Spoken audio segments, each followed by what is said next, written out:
Hola crocheteras, hoy les traigo un pequeño detrás de cámaras de esta colita que estuve tejiendo. Es una variación de color del tutorial que ya está publicado en mi canal con el paso a paso.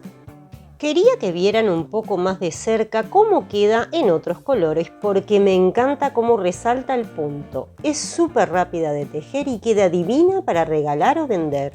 Si todavía no viste el tutorial, te dejo el link al video en la descripción. Ahí te enseño el paso a paso desde cero, sin apuros y con todas mis mejores técnicas. Y si querés el patrón escrito en PDF totalmente gratis, te dejo el enlace de registro también en la descripción. Solo necesitas dejar tu mail y te llega directo a tu bandeja de entrada.